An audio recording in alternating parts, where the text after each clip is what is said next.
Next slide. Untuk aset non-kas sendiri dibagi menjadi dua, yaitu aset lancar dan aset tidak lancar. Untuk aset lancar, dari sedekah yang diberikan bertujuan agar dana tersebut segera disalurkan kepada yang membutuhkan. Aset lancar dapat berupa sesuatu yang habis jika dipakai, seperti kebutuhan sehari-hari. Untuk jurnalnya, yaitu aset non-kas lancar sedekah, sebelah debit pada penerimaan dana sedekah, sebelah kredit. Kemudian untuk aset tetap dari sedekah yang diterima oleh amil akan diukur nilai wajarnya pada saat penerimaan dan diakui sebagai aset tetap. Penyusutan pada aset tetap tersebut akan diakui sebagai pengurang dana infak. Jurnalnya akun aset non-kas tetap sedekah pada debit di sebelah debit pada penerimaan dana sedekah sebelah kredit. Untuk penyusutannya yaitu penyusutan aset non-kas tetap sebelah debit pada akumulasi penyusutan aset non tetap pada di sebelah kredit. Next slide. Ini jurnal atas hak yang dikelola amil ketika penerimaan dana infak tersebut.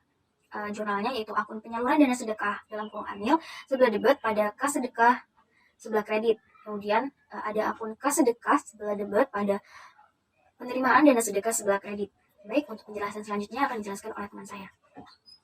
Pencatatan transaksi penyaluran dana sedekah oleh lembaga pengelola. Yang pertama yaitu sebelum dana sedekah disalurkan, terdapat beberapa dana atau aset yang dapat dikelola dan memberikan hasil. Nah, hasil tersebut dapat diakui sebagai penambah dana sedekah.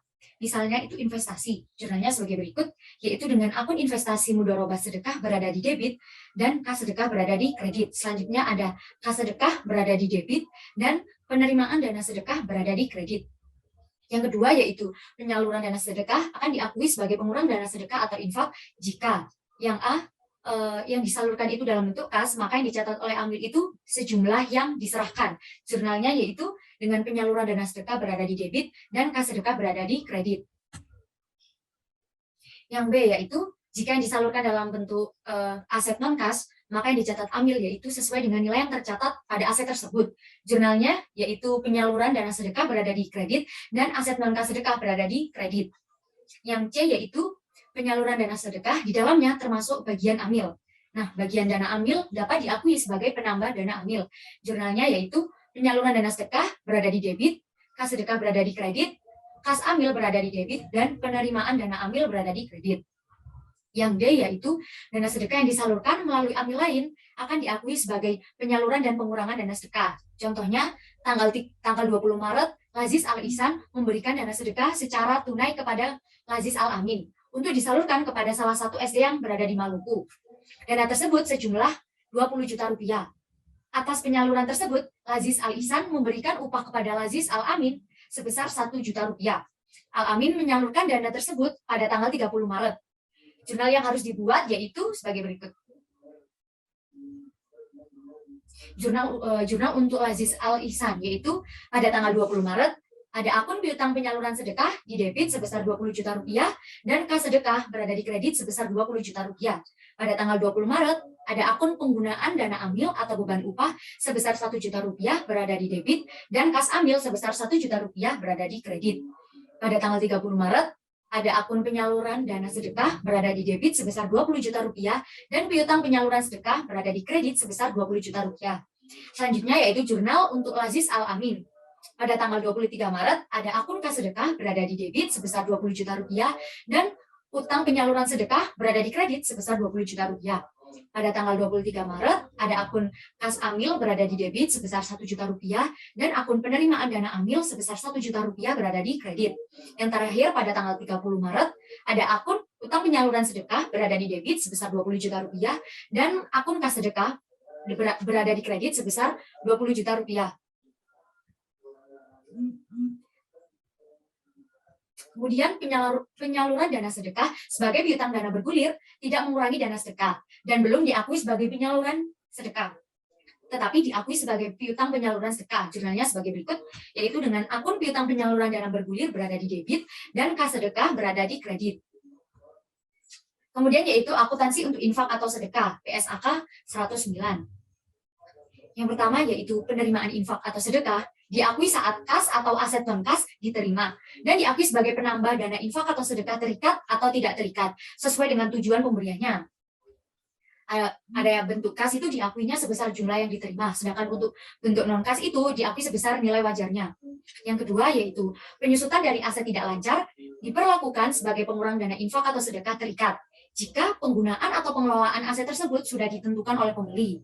Yang ketiga yaitu penurunan nilai aset infak atau sedekah diakui sebagai yang A, pengurang dana infak atau sedekah jika disebabkan oleh kelalaian amil.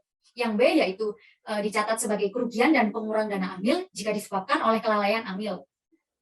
Yang keempat yaitu dana infak atau sedekah sebelum disalurkan dapat dikelola sementara. Hasilnya itu diakui sebagai penambah dana infak atau sedekah. Yang kelima yaitu penyaluran dana infak atau sedekah diakui sebagai pengurang dana infak atau sedekah sepanjang amil tidak akan menerima kembali aset infak atau sedekah yang disalurkan tersebut. Dalam bentuk kas itu diakui sebesar jumlah yang diserahkan, sedangkan untuk bentuk non-kas itu diakui sebagai nilai tercatat. Yang keenam yaitu penyaluran infak atau sedekah kepada penerima akhir dalam skema dana bergulir dicatat sebagai piutang infak atau sedekah dan tidak mengurangi dana infak atau sedekah. Yang ketujuh yaitu hal-hal yang harus diungkapkan amil terkait transaksi infak atau sedekah. Yang A yaitu kebijakan skala prioritas atas penyaluran dan penerima. Sedangkan yang B itu kebijakan persentase pembagian alasan dan konsistensi atas dana amil dan non-amil. Yang C yaitu metode penilaian wajar aset non-kas. Yang D yaitu jika infak atau sedekah dikelola terlebih dahulu, maka harus dilaporkan penerimaannya selama periode pelaporan. Pengungkapannya itu dilakukan secara terpisah. Dan yang terakhir yaitu merincikan dana infak atau sedekah berdasarkan peruntukannya, terikat atau tidak terikat.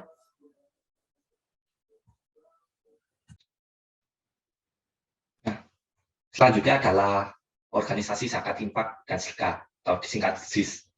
Pengelolaan zakat menurut Undang-Undang Nomor 23 Tahun 2011 adalah suatu kegiatan perencanaan, pelaksanaan, dan pengorganisasian dalam pengumpulan, pendistribusian, dan pendayagunaan zakat. Nah, di Indonesia, lembaga yang berwenang melakukan kegiatan itu adalah lembaga pengelola zakat yang formal dan berbadan hukum, yaitu Badan Amil Zakat Nasional atau Basnas yang dibentuk oleh pemerintah, dan lembaga amil zakat atau LAZ yang dibentuk oleh masyarakat dan dikukuhkan oleh pemerintah. Yang pertama adalah Basnas atau yang disebut Badan Amil Zakat Nasional. Basnas tersebar hampir di setiap tingkatan daerah, baik tingkat pusat, provinsi, dan kabupaten atau kota. Basnas berwenang melakukan tugas pengelolaan zakat secara nasional. Dan Basnas merupakan lembaga pemerintah non struktural yang bersifat mandiri dan bertanggung jawab kepada Presiden melalui Menteri. Nah, fungsi Basnas adalah menyelenggarakan perencanaan, pelaksanaan, pengendalian dalam pengumpulan, pendistribusian, dan pendayagunaan zakat, serta menyelenggarakan pelaporan dan pertanggungjawaban pelaksanaan pengelolaan zakat. Nah, Basnas melaporkan hasil pelaksanaan tugasnya secara tertulis kepada Presiden melalui Menteri dan kepada Dewan Perwakilan Rakyat di Republik Indonesia atau DPR RI. Lalu yang selanjutnya adalah Lembaga Amil Zakat atau LAZ. LAZ memiliki tugas membantu pengumpulan, pendistribusian, dan pendayagunaan zakat. Nah, pembentukan LAZ wajib mendapat izin Menteri atau pejabat yang ditunjuk oleh Menteri. LAZ wajib melaporkan pelaksanaan pengumpulan, pendistribusian, dan pendayagunaan zakat yang telah diaudit kepada Basnas secara berkala. Dalam melaksanakan tugas dan fungsinya, LAZ wajib menyampaikan laporan pelaksanaan pengelolaan ZIS dan dana sosial keagamaan lainnya kepada Basnas dan pemerintah daerah secara berkala. Selanjutnya, Basnas wajib menyampaikan pengelolaan ZIS dan dana sosial keagamaan lainnya kepada Menteri secara berkala. Nah, laporan neraca tahunan Basnas itu diumumkan melalui media cetak atau media elektronik. Selanjutnya adalah peran organisasi ZIS. Yang pertama adalah mengumpulkan zakat dari masyarakat, lalu yang kedua mengelola dan menyalurkan zakat ke masyarakat, dan yang terakhir menumbuhkan kesadaran, kepatuhan, dan motivasi masyarakat, terutama masyarakat Muslim, yang mampu untuk menunaikan kewajiban zakatnya kepada OPZ, terutama kepada organisasi formal yang berbadan hukum, yaitu Basnas dan LAZ. Lalu penyaluran dana infak atau sedekah. Nah, penerimaan infak atau sedekah itu diakui pada saat penerimaan kas atau aset non-kas sebagai penambah dana infak atau sedekah sebesar jumlah yang diterima yaitu kas dan nilai wajar yaitu aset non-kas. Lalu yang B, penyusutan dari aset infak atau sedekah yang diterima itu sebagai pengurang dana infak atau sedekah jika penggunaannya telah ditentukan oleh pemberi. Lalu yang C, penurunan nilai infak atau sedekah, yaitu sebagai pengurang dana infak atau sedekah jika tidak disebabkan oleh kelalaian amil. Tetapi itu sebagai kerugian dan mengurang dana amil jika disebabkan oleh kelalaian amil. Lalu yang D, infak atau sedekah yang disalurkan itu sebagai pengelola dana infak atau sedekah sebesar jumlah penyaluran kas dan nilai tercatat non kas. Jika dana infak atau sedekah dikelola dan belum disalurkan untuk sementara waktu, maka hasil pengelolaannya diakui sebagai penambah dana infak atau sedekah. Lalu yang F, bagian dana infak atau sedekah yang disalurkan kepada amil sebagai penambah dana amil dan pengurang dana infak atau sedekah. Lalu yang G, beban penghimpunan dan penyaluran dana infak atau sedekah harus diambil dari porsi dana amil. Jika terjadi kekurangan dana amil, maka diperbolehkan meminjam dana infak atau sedekah tetapi harus dikembalikan. Lalu yang H, bagian dana infak atau sedekah yang disalurkan akan diakui sebagai penyaluran jika sudah diterima mustahik. Jika disalurkan melalui amil lainnya, maka akan diakui sebagai piutang penyaluran dan akan berkurang saat diterima mustahik. Ya, itu sekian dari kelompok kami. Kurang lebihnya mohon maaf. Kami mengucapkan terima kasih atas perhatiannya. Wassalamualaikum warahmatullahi wabarakatuh.